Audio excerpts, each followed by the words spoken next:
O assunto é o seguinte: o presidente do STF, Luiz Roberto Barroso, disse hoje que o Brasil corre o risco de perder a soberania da região amazônica para o crime organizado, chamando a atenção para um dos principais problemas com os quais o governo está tratando de lidar. A reportagem de Theo Curi. Barroso está em Davos, na Suíça, onde participa do Fórum Econômico Mundial para discutir as perspectivas na área de segurança pública para a América Latina. O Brasil corre o risco de perder a soberania da Amazônia, não é para outro país, e sim para o crime organizado. E lá nós temos mineração ilegal, nós temos extração ilegal de madeira, nós temos grilagem de terra, nós temos queimadas irregulares e agora está virando tráfico, rota de tráfico de drogas. O ministro disse ainda que a política de segurança pública no país precisa ser mais abrangente para abarcar os desafios da região. Barroso alertou que o tráfico está afetando a vida pública na Amazônia. E aí começa a haver uma contaminação da política pela criminalidade que existe na Amazônia. O presidente do Supremo também defendeu que o Brasil discuta a atual política de combate às drogas, levando em conta a segurança pública. O foco, segundo Barroso, deve ser em buscar soluções para o fracasso da proibição das drogas e no poder que o crime organizado exerce no cotidiano das comunidades pobres. Nós temos que conversar, independentemente do ponto de vista de cada um. O que me parece evidente é o que nós estamos fazendo não está dando certo. Portanto, aumentou o consumo, aumentou o poder do tráfico e, portanto, ou temos que enfrentar melhor ou temos que pensar soluções alternativas. O enfrentamento ao crime organizado, tão citado pelo presidente do STF, será o principal desafio de Ricardo Lewandowski à frente do Ministério da Justiça e Segurança Pública. Nesta quarta, o ministro escolheu o Procurador-Geral do Estado de São Paulo, Mário Sarrubo, para assumir a Secretaria Nacional de Segurança Pública da pasta. À frente do Ministério Público em São Paulo, Sarrubo fortaleceu o GAECO, braço da promotoria que mira organizações dedicadas ao tráfico de drogas e armas, lavagem de dinheiro e corrupção. Lewandowski disse à CNN que escolheu o secretário por ele ser quem mais entende de combate ao crime organizado no país. General Sérgio Etchegoyen, o perigo estava aqui dentro, não estava lá fora.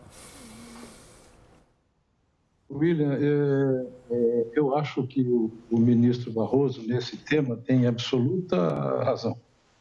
Nós não podemos descuidar, e não deveríamos ter descuidado, da questão da Amazônia. Na segurança da Amazônia, na distribuição das agências de segurança pública e de defesa, do sistema de defesa. Isso bate sempre, tropeça sempre em duas questões.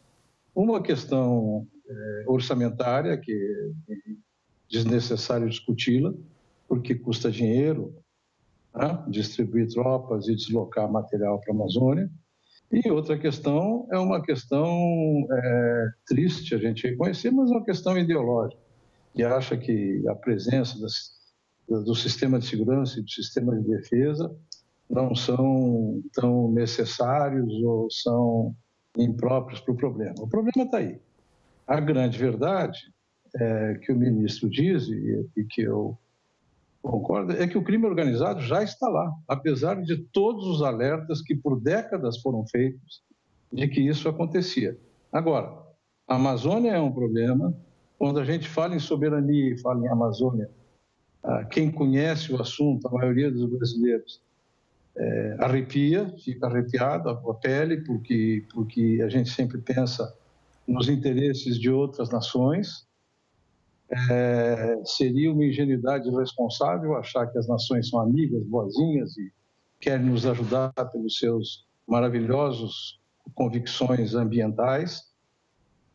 A última guerra da Ucrânia e a crise climática mostraram quais são as convicções ambientais da Europa. Eles não aguentaram uma semana de banho frio e religaram todas as usinas mais poluentes da Europa. Prometem uma opção de coisa, mas religaram. Então, cada um cuida do seu interesse, o que é muito legítimo. Agora, se a gente olhar para o resto do Brasil, se a gente olhar para o Rio de Janeiro, em comunidades que a polícia não pode entrar por decisões emanadas no próprio STF, ou não pode fazê-las como fazia, e a gente avaliar o grau de risco de equipamento e de armamento, o nível dos armamentos encontrados nessas comunidades, a gente vê que a questão é um pouco mais complexa, é bastante mais complexa, e ela tem a ver com a nossa vontade. Que vontade a sociedade brasileira tem de enfrentar o problema do crime organizado? É óbvio que a Amazônia é muito mais visível, a Amazônia é uma questão muito mais sensível para nós. A Amazônia é mais de 60% do território brasileiro, a gente esquece disso. Eu costumo dizer que o Brasil pertence à Amazônia muito mais do que a Amazônia ao Brasil, pelo tamanho que ela tem, pelo potencial que ela pode dar a todos nós, de desenvolvimento, de prosperidade, mas é preciso atacar os seus problemas. E lá são muitos e problemas multifacetados. Sérgio, deixa eu começar por alguns dos pontos que você mencionou e passar a palavra imediatamente a Thaís. Uma das questões que ele mencionou é orçamentária. Você acompanha justamente isso, contas públicas, questão fiscal, orçamento, as leis de orçamento. Quanto que você identifica de sufoco da nossa capacidade de reagir a isso através dos nossos problemas fiscais, Thaís? William, é um problema não só do orçamento federal, mas do orçamento dos estados também, né? Na maioria dos setores do setor público, o que mais pesa no orçamento é a folha de pagamentos, é o pagamento de servidores ativos e inativos. Isso não é diferente no setor da segurança pública, não é diferente no Exército, portanto, há um estrangulamento orçamentário, mas o estrangulamento orçamentário ele pode ser enfrentado na medida em que você tiver um planejamento para exigir uma parcela do orçamento. Então, a briga pelo que sobra do orçamento, ela vai melhor para aqueles setores que estão mais bem organizados, mais bem planejados e que, portanto, conseguem fazer uma pressão maior. Não consigo identificar o setor da segurança pública tendo uma organização tal para conseguir mais dinheiro. Na descrição que o presidente do Supremo fez da situação, dizendo essa é uma guerra que estamos perdendo, é uma guerra transnacional, eu posso acrescentar o que ele disse. O que a gente nota na Amazônia é a reprodução do que a gente tratou no caso do Equador recentemente, quando os grandes grupos locais se aliam à criminalidade ainda mais local, mas eles estão todos articulados internacionalmente. Em que medida que isso na Amazônia já não se controla mais? Bem, você tem um grupo local como a Família do Norte, que controla uma parte dos presídios, você tem a máfia chinesa, você tem o que restou das Farc, né, fazendo todo tipo de contrabando e de tráfico, até de peixes ornamentais em lagos da Amazônia. E é como se você olhasse para aquela teoria do vidro quebrado lá de Nova York e traduzisse ela numa escala amazônica, não é? Tolerância zero. É uma teoria criada para o meio urbano, né? De que se um criminoso passa e vê um vidro quebrado, ele sente um incentivo ali, porque ele sente que aquilo está meio abandonado, não tem ninguém cuidando, né? E eu estive agora em novembro na Amazônia, no Pará, olhando exatamente essa ligação entre as dificuldades, o desafio de preservação da floresta, de um lado, e, de outro lado, todo esse descontrole territorial. Eu estive numa fazenda em que o fazendeiro, muito cuidadoso, criou um acero de 5 metros no perímetro da fazenda, ou seja, uma espécie de estrada, uma área desmatada, exatamente para proteger a área dele de um eventual incêndio na fazenda vizinha. Pois a fazenda vizinha foi totalmente dilacerada pelo próprio proprietário que botou fogo na fazenda, uma coisa criminosa feita pelo próprio proprietário.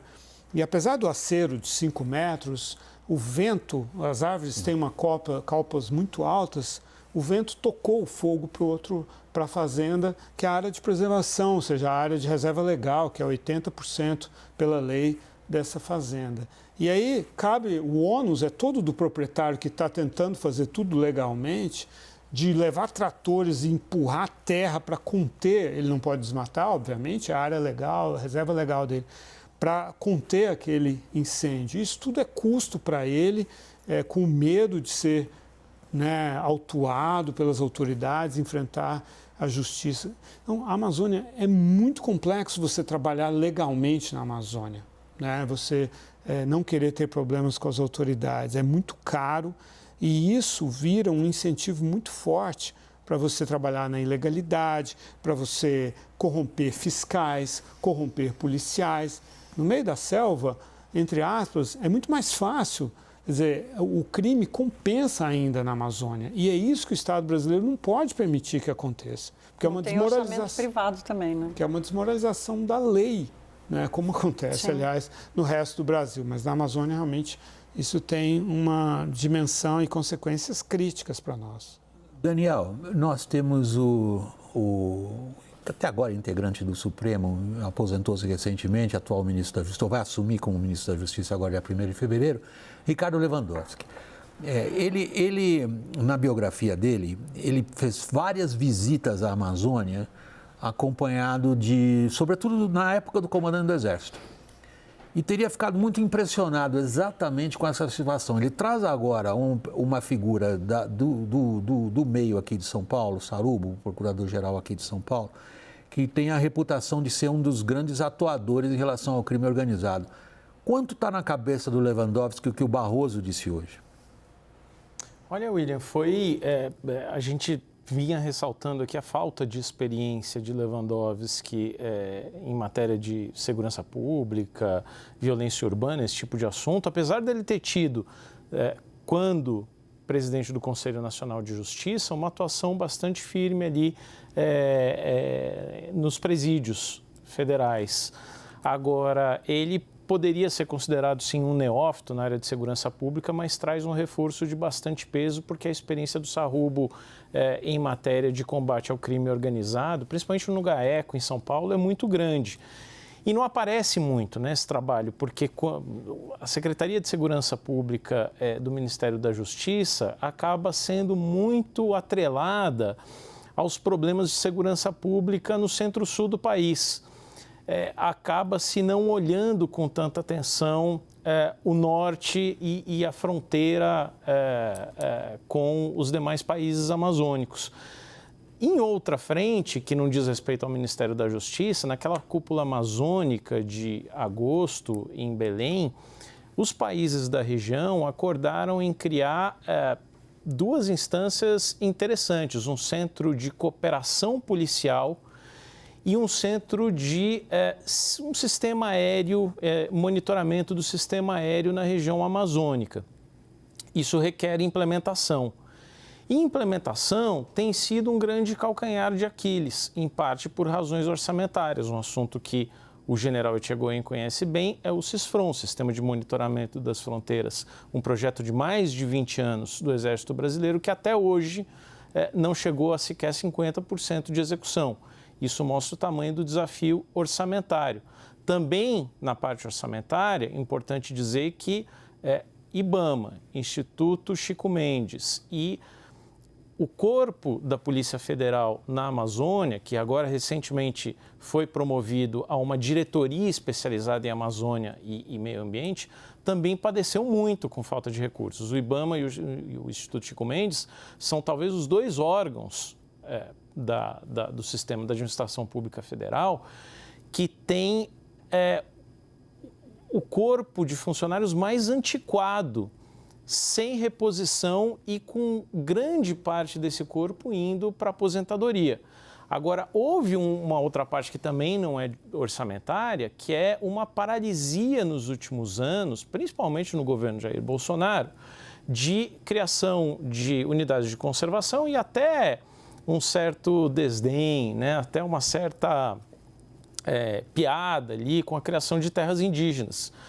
E o percentual de desmatamento e de grilagem em terras não destinadas tem sido sempre muito maior do que o percentual de grilagem e de desmatamento em terras destinadas. Então, o problema não é só orçamentário, precisa ser olhado também com essa questão das unidades de conservação em terras indígenas. É a isso que eu queria voltar, general Sérgio Etchegoyen. Na sua primeira resposta, Você colocou ênfase em dois pontos que me chamaram a atenção. Um deles foi uma pergunta que você fez, que me parece dirigida sobretudo à nossa audiência, que é saber se a sociedade brasileira está disposta a se organizar para enfrentar o crime, nas proporções que ele hoje assumiu.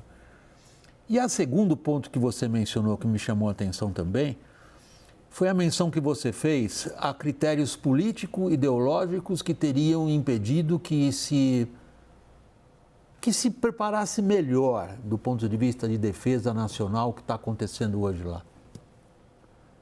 Esse é o seu recado? Nós não estamos, no fundo, querendo combater o crime? Não foi o que eu disse, não foi o que eu tentei dizer. O que eu estou tentando dizer é que o combate ao crime na Amazônia, ou o combate ao crime organizado em qualquer região do Brasil hoje, exigirá uma sensibilização da sociedade. Vamos voltar para o Rio de Janeiro, ou vamos a São Paulo, ou a Porto Alegre, aqui perto onde eu estou. São cidades em que o crime organizado ocupou as comunidades mais carentes e mais vulneráveis, faz delas os seus quartéis, e é preciso ter a coragem de enfrentar esse problema com todas as repercussões que ele tem. Eu não estou absolutamente reduzindo o problema, por favor, com todas as repercussões que ele tem, para a gente conseguir separar. Quando a gente fala em crime organizado, William, Thaís, Daniel, quando a gente fala em crime organizado, a gente fala na consequência, a gente fala nas mortes, na vulgarização da morte, a gente fala na vulgarização do roubo, a gente pensa na pessoa próxima que morreu, mas nós esquecemos milhares de pessoas, milhões de pessoas que vivem submetidas à tirania do tráfico organizado nas comunidades, nas favelas do Brasil afora. Se o tráfico domina aquilo, ele estabelece uma tirania e estabelece para essa população invisível, que não tem representantes, que não tem voz, que o juiz, o ministro do STF, do STJ, e eu estou fazendo uma crítica, não repercute. São pessoas que não têm o direito de escolha, são pessoas que não têm o direito de ir e vir, são pessoas que andam pela favela na hora e por onde o crime organizado permite. São pessoas que pagam para manter a integridade de seus familiares, particularmente as mulheres. São as pessoas que não têm direito de escolha do serviço que querem utilizar, como streaming, ou como água, ou como gás. Então, essas pessoas vivem tiranizadas. E a gente não lembra delas. Nós nos lembramos do que causa repercussão. O assassinato, a morte de um inocente porque estava de motocicleta, uma criança que é arrastada pelo carro, e não lembra do resto. Quando a gente olha para a Amazônia, William, vamos voltar para lá, a gente tem que mudar os nossos critérios de grandeza, porque aquilo é imensidão sem estradas, vazios demográficos, principalmente na Amazônia Ocidental, enormes vazios demográficos em que o Estado não se faz presente. E tu iniciasse teu comentário muito acertadamente tratando disso, falta Estado. E nos rincões da Amazônia, onde o Estado está, ele só se faz presente pelas Forças Armadas. Eventualmente pela Polícia Federal, num ou outro posto, ou numa ou outra operação, porque os efetivos da Polícia Federal são reduzidos, são muito menores, ela não tem capacidade logística para permanecer lá. Isso não é uma crítica, pelo contrário. Não estão lá todas as outras agências do Estado. O Estado brasileiro enfraquece na Amazônia. O déficit de soberania que nós já temos na Amazônia, ele não existe porque ela está invadida, ele existe porque as agências brasileiras não se estruturam para ir lá. Muito bem, a questão das terras designadas ou assignadas, ou as terras que já estão definidas, elas preservam muito mais, sem dúvida nenhuma, mas elas preservam muito mais exatamente porque é uma regulamentação em cima dela e fiscalização em cima delas. Vamos dar uma olhada para a questão do garimpo ilegal, que é uma praga. Hoje mesmo, ontem, o noticiário tratava dele, da volta, do recrudescimento dele em Roraima. O garimpo ilegal não significa... Garimpo ilegal não é igual a crime organizado. Garimpo ilegal é igual a crime organizado, mas falta de opção de trabalho, ou falta de regulamentação do garimpo. Fala-se tanto em regulamentar tanta coisa, por que nós não regulamentamos o garimpo para tirar milhares de pessoas do crime, poder fiscalizá-las? É isso que eu quis dizer.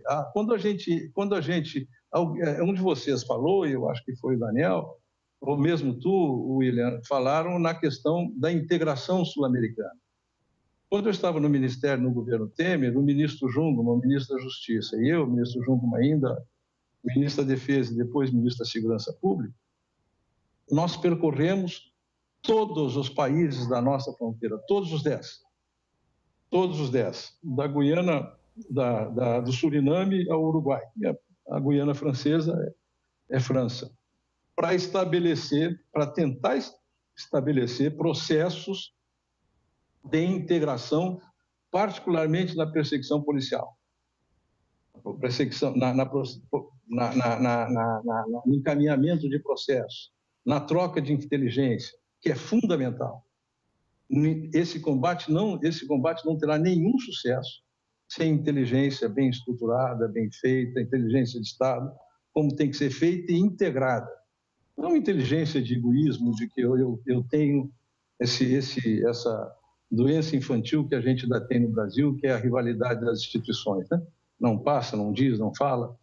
Enfim, então, se a gente tiver uma estrutura de inteligência e conseguir negociar, que é possível, com os países da nossa fronteira, as formas de relação com eles, para que a gente possa enfrentar o crime organizado, que é transnacional, que cruza a fronteira com a mesma facilidade ou com mais facilidade que os cidadãos de bem o fazem, nós vamos poder ter um enfrentamento efetivo e integrado disso. Agora, isso depende de quem? Do Brasil, essencialmente do Brasil. Sérgio, é só que eu estou chegando no final do meu segmento aqui, era exatamente o ponto que eu queria agora passar para o Lorival, para a gente amarrar essa parte da nossa conversa, Lorival. Quanto que isso está andando? O general Sérgio Sobrinho mencionou os esforços já de governo antes do governo antepassado, já são 2 governos para trás, tentando algum tipo de integração. Quanto que isso andou? Essa pauta ficou totalmente abandonada no último governo, o governo Bolsonaro, né, que deu as costas para esses vizinhos e para as questões da Amazônia que a gente está discutindo. E agora ela foi retomada pelo presidente Lula naquela cúpula, né, dos países da Amazônia. E acho que agora, com o que aconteceu no Equador, há uma atenção maior para a necessidade dessa coordenação de políticas em todos os campos, não só no campo policial e de inteligência, mas também de sustentabilidade, enfim, a bacia, né, hidrográfica, a grande bacia da Amazônia e as suas subbacias, as suas outras ramificações, tudo isso está integrado na natureza, na biodiversidade, em tudo isso não existem fronteiras, obviamente, e nem os indígenas também, para eles não existem fronteiras, eles estão circulando normalmente. E aí, como disse o general, também os criminosos circulam com toda a facilidade. Então, é preciso sim apertar muito, estreitar muito essa cooperação e para isso é preciso liderança. E aí a gente precisa de um governo brasileiro, de um presidente que abandone as suas